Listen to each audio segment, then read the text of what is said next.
Hello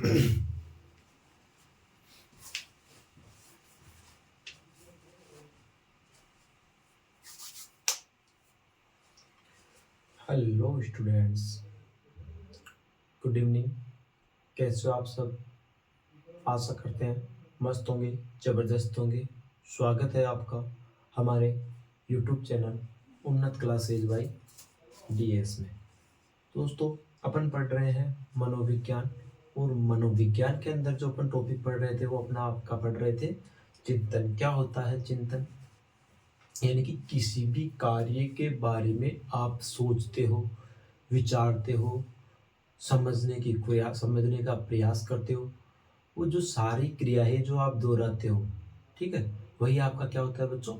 चिंतन। उसे अपन क्या कह सकते हैं मनोविज्ञान की भाषा में? चिंतन। यानी कि चिंतन होता क्या है? आपका सोचना, आपका समझना, आपका किसी चीज के बारे में विचार करना, वही आपका क्या होता है? चिंतन। बच्चों, चिंतन के बारे में आगे अपन ने बात की थी। चिंतन दो प्रकार का होता है आपका। एक तो स्वैली चिंतन होता है, एक आपका यथार्थ चिंतन होता है। इसके बारे में अपन ने बात की थी। वो जो स्वैली चिंतन जो अपन ने देखा था, उसमें अपन ने देखा था कि स्वैली चिंतन में बच्चा क्या करता है? सिर्फ कल्पना ही करता है, कोई कल्पनाएं करता है, लेकिन उस दिशा में जो वो कल्पना कर रहा है उस दिशा में वो कार्य नहीं करता। तो इसलिए इसे स्वैली चिंतन कैसे, जो परिणाम जो आपको प्राप्त होंगे बच्चों, वो आपके सकारात्मक नहीं हो सकते। और इससे संबंधित जो आपका चिंतन है, चिंतन से संबंधित कुछ मनोवैज्ञानिकों ने अलग अलग परिभाषाएं दी थी बच्चों। जैसे जिसमें अपन ने एक बात की थी, हम्फ्रे नामक मनोवैज्ञानिक है, उन्होंने परिभाषा दी कि समस्या के समय व्यक्ति में चिंतन का जन्म होता है। यानी जब व्यक्ति के पास, जब आपके सामने कोई समस्या आती है बच्चों, तभी आप उससे संबंधित या उसका समाधान तलाशने का प्रयास करते हो।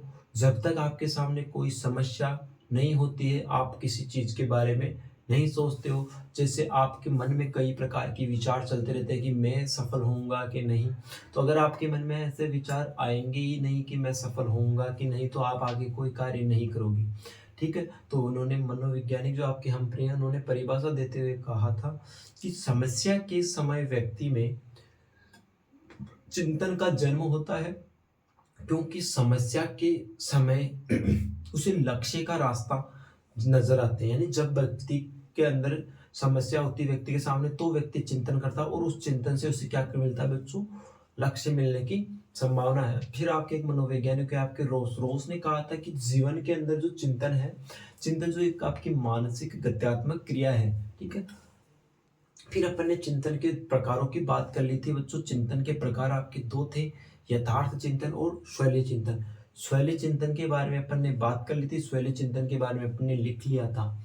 स्वैली चिंतन होता क्या है बच्चों? स्वैली चिंतन से तात्पर्य है आपका कि वह चिंतन जो सिर्फ आप कोरी कल्पना ही करते हो, उसमें आपके मन में विचार तो बहुत आते हैं कि मैं ये कर सकता हूँ, मैं ये कर लूंगा, मैं ये कर लूंगा, लेकिन आप उस जो दिशा है, उस स्वैली चिंतन की जो दिशा है, उस दिशा की तरफ कार्य नहीं करते हो, सिर्फ कोरी कल्पना मात्र करते हो। आप उससे संबंधित कार्य नहीं करते हो, और जब आप केवल कार्य कल्पना ही करोगे, उससे संबंधित कोई कार्य नहीं करोगे, तो बच्चों आपको सफलता मिलने के चांसेस शून्य के बराबर होते हैं। यानी परिणाम जो है आपको सकारात्मक प्राप्त नहीं होंगे, आपको नकारात्मक परिणाम प्राप्त होंगे। तो ये होता है आपका स्वैली चिंतन। उसके बाद अपन ने बात की थी बच्चों यथार्थ चिंतन। यथार्थ चिंतन क्या तात्पर्य होता है कि व्यक्ति जो यथार्थ, जो वास्तविक जो चिंतन करता है, जिसे कहते हैं वास्तविक चिंतन करता है, और उससे क्या होता है बच्चे को, क्या कि उसमें कई निश्चित होता है कि उसे सफलता, यानी उससे परिणाम जो मिलने वाले हैं वो सकारात्मक ही मिलने वाले हैं। यही यह होता है आपका यथार्थ चिंतन। यानी किसी चीज के बारे में आप चिंतन कर रहे हो, विचार कर रहे हो, सोच रहे हो, लेकिन साथ में सोचने के बजाय उसके साथ क्या कर रहे हो बच्चों? आप कार्य भी कर रहे हो, उस क्षेत्र में आप आगे भी बढ़ रहे हो। यही बच्चों आपका क्या होता है? यथार्थ चिंतन। अब उसके बाद बात की थी बच्चों अपन ने, यथार्थ चिंतन जो है बच्चों आपका तीन प्रकार का होता है।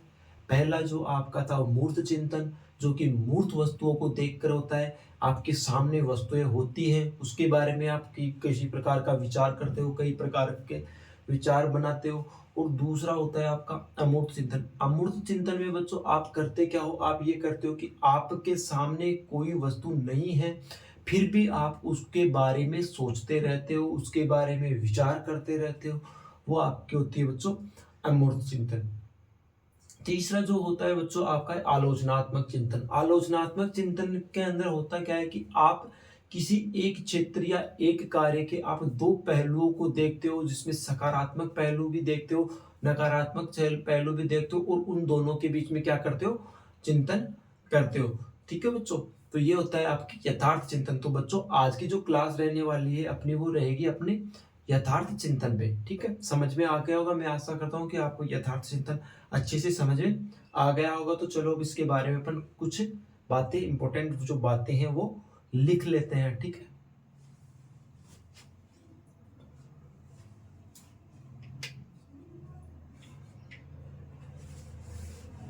बात कर रहे हैं बच्चों अपन, जो अपना टॉपिक है चिंतन, थिंकिंग।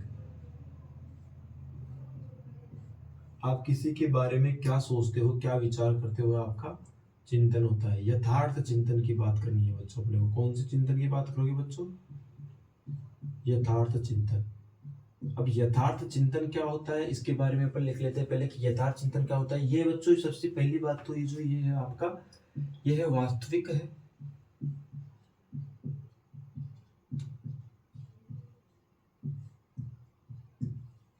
ये है वास्तविक है। इसमें सफलता, इसमें सकारात्मक परिणाम प्राप्त होते हैं, सकारात्मक परिणाम प्राप्त, सकारात्मक परिणाम प्राप्त होते हैं। यह वास्तविक है, इससे सकारात्मक परिणाम प्राप्त होते हैं। तो साथ में इसीलिए इसका जो चिंतन है, इससे इस प्रकार का चिंतन सामान्य रूप से अपन देखते हैं मूर्त वस्तुओं के बारे में। ये बच्चों अलग अलग इसका प्रकार है। तो अपन बात करते हैं कि इससे क्या होगा बच्चों, आपका जो परिणाम होगा वो सकारात्मक प्राप्त होगा। और आपका जो ये कौन सा चाहिए, कैसा चिंतन है, ये आपका वास्तविक चिंतन है। तो ठीक है, इसमें लिखो क्या कि ये सत्य वास्तविक जीवन पर, यानी ये वास्तविक जीवन पर आधारित है।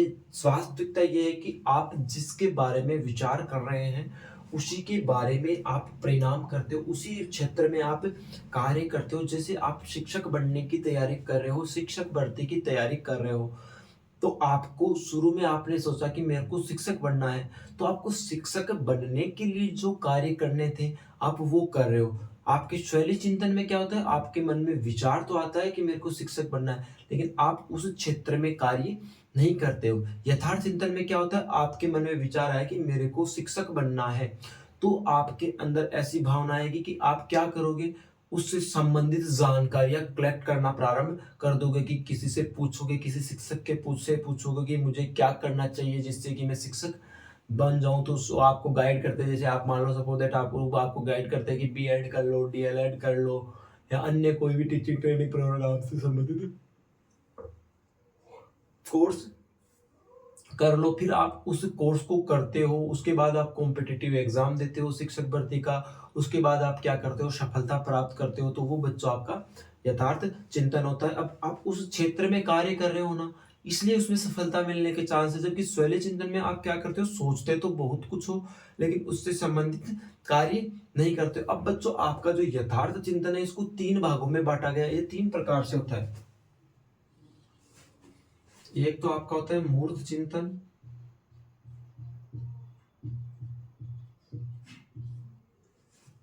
दूसरा है आपका अमूर्त चिंतन,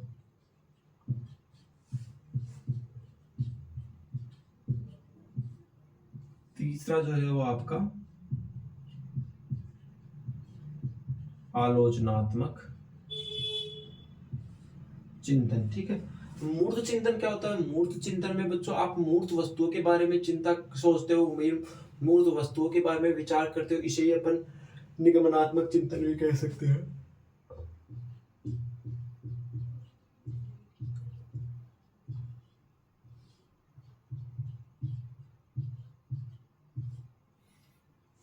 आपका जो मूर्त चिंतन है वो आपका आगमनात्मक चिंतन होता है, अमूर्त चिंतन जो होता है वो आपका आगमनात्मक चिंतन होता है।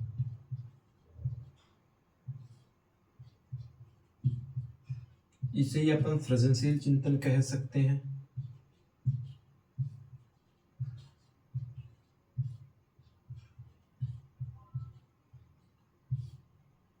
दूसरा जो है आपका, तीसरा जो है विश्लेषणात्मक, आलोचनात्मक, या इसे विश्लेषणात्मक भी कह सकते हैं, विश्लेषणात्मक चिंतन। तो बच्चों आपका जो चिंतन है वो, ये जो यथार्थ चिंतन है, बेसिकली दो तीन भागों में डिवाइड किया जाता है। एक होता है मूर्त चिंतन, आप मूर्त वस्तुओं के बारे में चिंतन करते हो, जैसे मेरे सामने कैमरा है तो मैं उस कैमरे के बारे में सोचता हूँ कि यह कैमरा कैसे बना है, किस तरीके से कार्य करता है। या मेरे सामने कमेंट बॉक्स है तो मैं उस कमेंट बॉक्स को देखता हूँ और विचार करता हूँ कि किस तरीके से काम कर रहा है। मेरे सामने एक सिस्टम है, एक लैपटॉप है, तो मैं उसके बारे में विचार कर रहा हूँ। ये लाइट्स वगैरह है, मैं उसके बारे में सोच रहा हूँ। या मेरे पास ये एक मार्कर है, इस मार्कर के बारे में मैं सोच रहा हूँ कि हाँ भाई ये मार्कर है, मार्कर कैसे बना, किस तरीके से बना, क्या क्या इसमें जो चीजें थी वो मिलानी पड़ी, या क्या क्या चीजों की इसमें आवश्यकता पड़ी, तब जाकर ये वो आपका एक मार्कर बना जिससे मैं श्यामपट्ट पर लिख रहा हूँ। ये जो श्यामपट्ट है, ये श्यामपट्ट किस तरीके से बना। तो ये सारी क्या है बच्चों, ये जो सारी चीजें हैं वो मेरे सामने किस रूप में, मूर्त रूप में। मैं इन्हें देख भी सकता हूँ, मैं उन्हें छू भी सकता हूँ, ठीक है। तो इससे मैं ये जांच कर सकता हूँ, ये जानकारी प्राप्त कर सकता हूँ कि मैं चिंतन कर सकता हूँ, ठीक है। तो बच्चों एक बार अभिव्यक्ति में लिखते हैं, मूर्त चिंतन में लिखते हैं।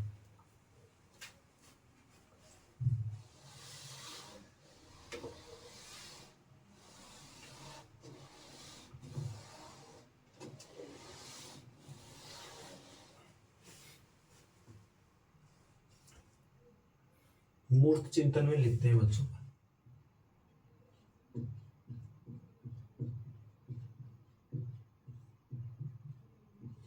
मूर्त चिंतन में लिखते हैं बच्चों, वह चिंतन जब किसी व्यक्ति किसी प्रत्यक्ष या ठोस वस्तु या फिर किसी मूर्त की फिर किसी मूर्त वस्तु की विशेषता के संदर्भ में अपने विचार प्रकट करता है, ठीक है।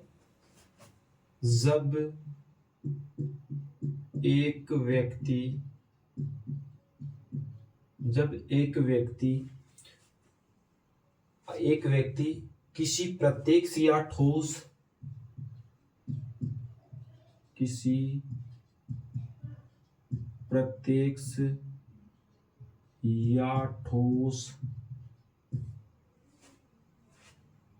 या मूर्त, ठीक है। जब व्यक्ति किसी प्रत्यक्ष या ठोस या फिर मूर्त वस्तु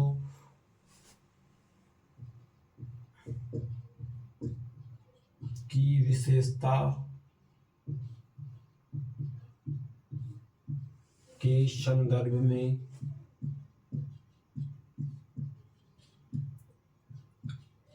विचार प्रकट करता है, मूर्त चिंतन करता है, मूर्त चिंतन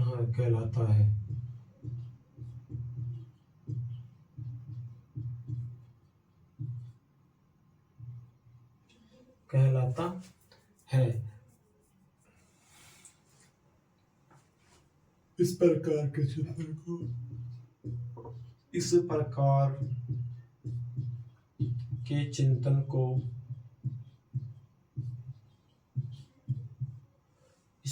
के चिंतन को बच्चों अपन संकुचित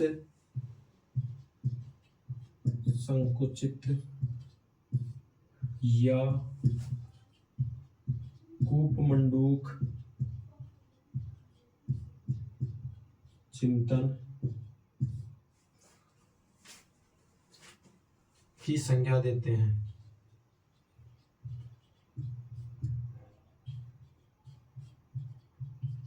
बच्चों जो आपका मूर्त चिंतन जो होता है, मूर्त चिंतन में होता है क्या कि व्यक्ति उन वस्तु यानी अव्यक्तिक प्रत्येक वस्तु के बारे में सोचता है, या प्रत्येक वस्तु से बारे में कोई प्रकार का विचार करता है कि प्रत्यक्ष वस्तु देख लो, भले ही कोई ठोस वस्तु देख लो, भले ही कोई मूर्त वस्तु के बारे में बात कर लेते हैं, किसी भी वस्तु की विशेषता को प्रकट करता है या उसके बारे में वो सोचता है, तो वह उसका क्या कहलाता है, मूर्त चिंतन कहलाता है। और इस प्रकार का जो चिंतन होता है इसे अपन संकुचित या कूपमंडूक चिंतन भी कहते हैं, ठीक है। तो बच्चों इसमें हुआ क्या, बच्चा प्रत्येक वस्तु के बारे में बात कर रहा है। जैसे मैंने बताया था कि जैसे मेरे हाथ में मार्कर है, तो इस मार्कर की विशेषताओं के बारे में मैं विचार कर रहा हूँ कि मार्कर में क्या है, इससे मैं बोर्ड पर लिख सकता हूँ, इसमें मैं क्या और क्या काम ले सकता हूँ, ये किस तरीके से बना है, तो मैं उसके बारे में सोच रहा हूँ, ठीक है। और जैसे ये बोर्ड है, ये कैसे बना है, किस तरीके से काम करता है, या ये कैमरा है वो किस तरीके से काम करता है, तो ये सब चीजें क्या है मेरे सामने मूर्त है। और मूर्त चीज कैसे बच्चों, मैं इन्हें छू भी सकता हूँ, मैं इन्हें देख भी सकता हूँ, ठीक है। वो होता है आपका मूर्त चिंतन। अब बात करते हैं बच्चों पर अगला जो चिंतन है अपना अमूर्त चिंतन।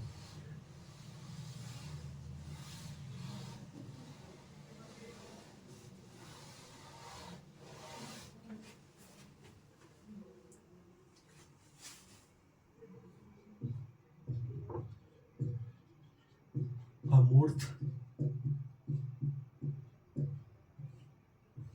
अमूर्त चिंतन से तात्पर्य ऐसी वस्तुएं जो आप जिसको ना तो छू सकते हो ना ही देख सकते हो, केवल आप उसके बारे में मन में विचार करते हो, उसके बारे में चर्चा करते हो, यानी आपके अंदर उससे संबंधित विचार प्रकट करने के संबंधित आपके अंदर व्यक्त करने की क्षमता रखता है, या किसी शब्द की आपको व्याख्या करनी हो, या उस शब्द को विषय वस्तु से स्पष्ट करना हो, करने के लिए विशेष प्रकार के उदाहरण बनाने की क्षमता हो, ऐसे चिंतन को व्यापक या मौलिक चिंतन कहते हैं। यानी कि वह वस्तु जिसके बारे में सिर्फ आप सोच रहे हो, ना आप उसे महसूस कर सकते हो, ना उसको आप छू सकते हो, केवल आपके अंदर उस चीज को अभिव्यक्त करने की क्षमता है। जैसे आपने अपने अपने कॉलेजेस में किया होगा, जैसे आपको कहा जाता है कि आज आपका हम क्या कराएंगे, आशु भाषण कराएंगे, और उस समय क्या किया जाता है, आपके सामने कोई भी चीज नहीं दी जाती, ना आपको ये कहा जाता है कि कल आपको इस टॉपिक पे बोलना है या इस तरीके से बोलना है, कुछ नहीं समझाया जाता है। बच्चों को एक जगह कलेक्ट किया जाता है, चिट में लिखा जाता है,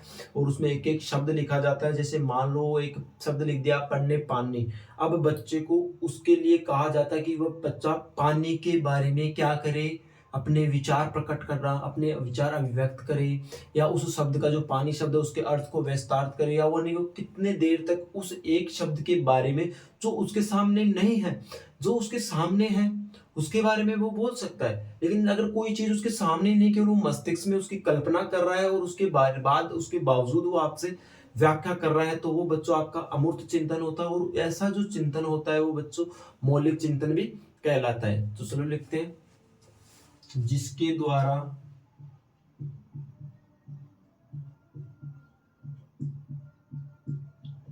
व्यक्ति मूर्त परिस्थितियों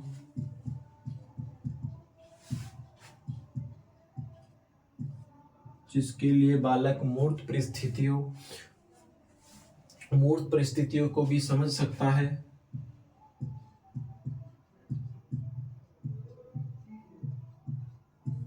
समझ सकता है, मूर्त चीजों के वो भी समझ सकता है और अपने विचार भी व्यक्त कर सकता है, और अपने विचार अभिव्यक्त करने की क्षमता रखता हो। जैसे किसी शब्द की व्याख्या करना, किसी शब्द की व्याख्या करना, किसी शब्द की व्याख्या करना, और उस शब्द की विषय वस्तु को, और उस शब्द की विषय वस्तु उस शब्द की विषय वस्तु उस शब्द की विषय वस्तु को स्पष्ट करने के लिए, विषय वस्तु को स्पष्ट करने के लिए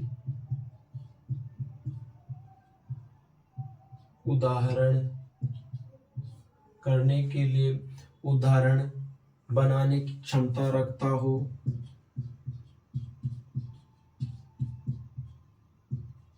क्षमता रखता और इस प्रकार के चिंतन को अमूर्त चिंतन या इस प्रकार के चिंतन को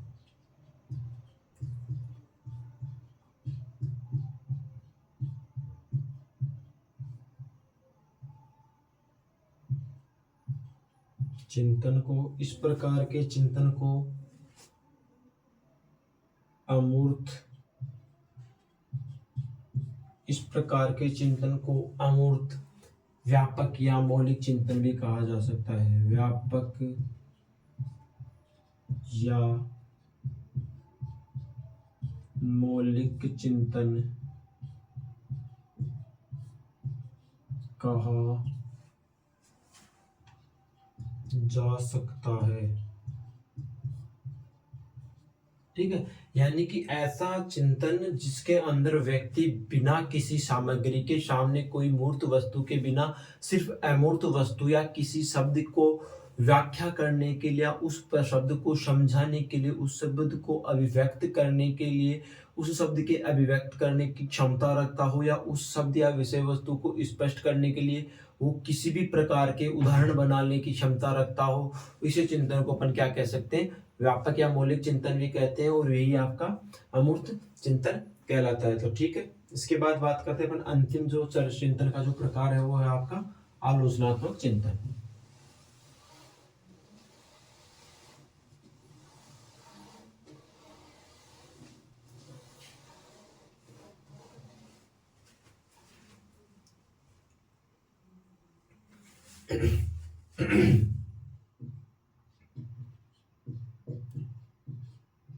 आलोचनात्मक या विश्लेषणात्मक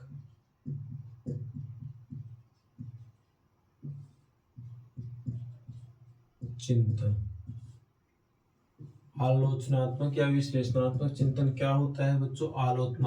आलोचनात्मक चिंतन में क्या है कि व्यक्ति को दो पहलू के बारे में, हर एक वस्तु है या हर एक शब्द के दो पहलू का ध्यान रखता है कि क्या सही है, क्या गलत है, उसे क्या करना चाहिए, क्या नहीं करना चाहिए, उसे क्या करना चाहिए, क्या नहीं करना चाहिए, किस तरीके से करना चाहिए। ऐसे कई प्रकार के जो विचार हैं उनको समझते हुए जब व्यक्ति किसी बात का या किसी शब्द का विश्लेषणात्मक करता है, तो जो आपका चिंतन होता है आपका आलोचनात्मक चिंतन होता है। यानी कि एक बालक किसी भी शब्द ले लो, कोई भी बिंदु ले लो, कोई भी टॉपिक ले लो, उसकी क्या करता है बच्चों? उसकी उसकी समीक्षा करता है या उसकी आलोचना करता है या उसका विश्लेषण करता है कि ये कार्य इस तरीके से, ये कार्य सही है या ये कार्य गलत है, सही गलत के बारे में विचार करता है, और उस चीज को सही गलत सारी चीजों को वो समझकर जो विचार व्यक्त करता है वही आपका कौन सा चिंतन कहलाता है? आलोचनात्मक चिंतन। और इस प्रकार का जो चिंतन होता है बच्चों वो आपका सर्वोत्तम चिंतन बताया गया है। ठीक है, क्या सही है,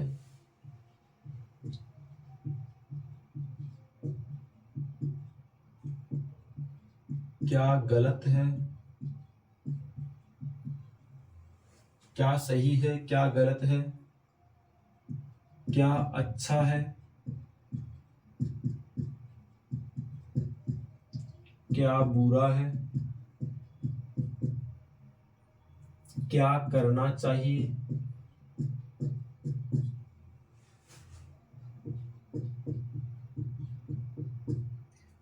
क्या नहीं करना चाहिए,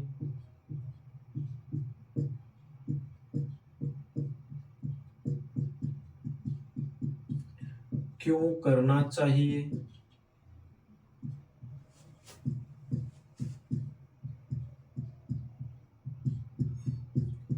क्यों नहीं करना चाहिए।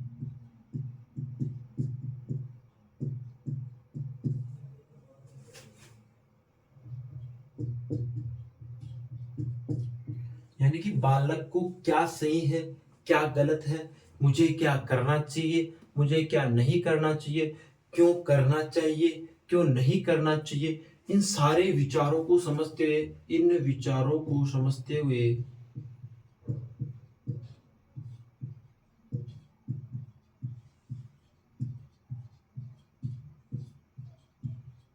इन विचारों को समझते हुए जब एक व्यक्ति समझते हुए जब एक व्यक्ति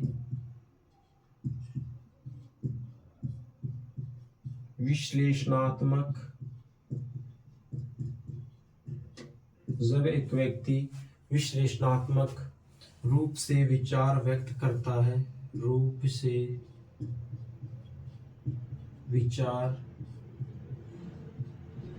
व्यक्त करता है, विचार व्यक्त करता है, आलोचनात्मक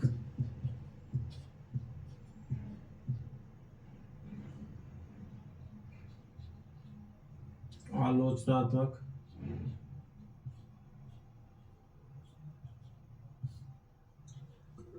चिंतन कहलाता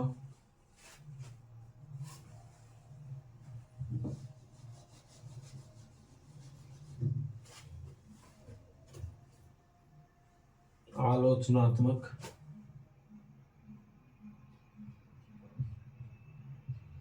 चिंतन कहलाता है और यह चिंतन का सर्वोत्तम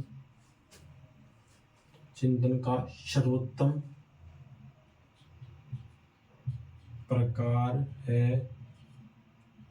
इसमें बालक का मस्तिष्क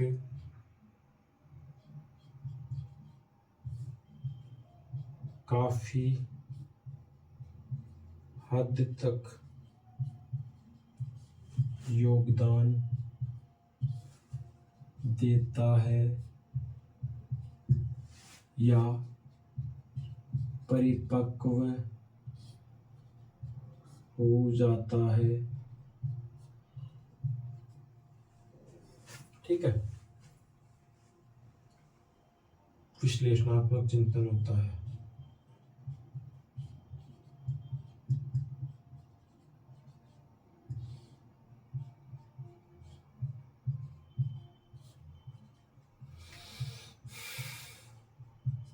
ठीक है, यानी कि आलोचनात्मक चिंतन उस चिंतन को कहते हैं जिसमें बालक क्या सही है, क्या गलत है, मुझे क्या करना चाहिए, क्या नहीं करना चाहिए, क्यों करना चाहिए, क्यों नहीं करना चाहिए, इन सारे विचारों को समझते हुए जब एक व्यक्ति किसी प्रकार का विश्लेषणात्मक रूप से विचार व्यक्त करता है तो जो चिंतन करता है वो बच्चों आपका आलोचनात्मक चिंतन करता। और जो ये चिंतन का जो ये प्रकार है बच्चों, ये सर्वोत्तम प्रकार है। ठीक है, तो बच्चों आज की क्लास के लिए इतना ही। कल फिर नए बिंदु, नए विषय के साथ, नए टॉपिक के साथ अपन मिलते हैं। तो आज की क्लास में जो अपन ने देखे वो देखे अपन ने चिंतन के प्रकार। चिंतन के प्रकार में अपन ने शैली चिंतन के बारे में देखा, उसके बाद यथार्थ चिंतन के बारे में देखा। आपका जो यथार्थ चिंतन था बच्चों वो आपका 3 प्रकार का होता है आपके, उसमें अमूर्त चिंतन, मूर्त चिंतन और आलोचनात्मक चिंतन।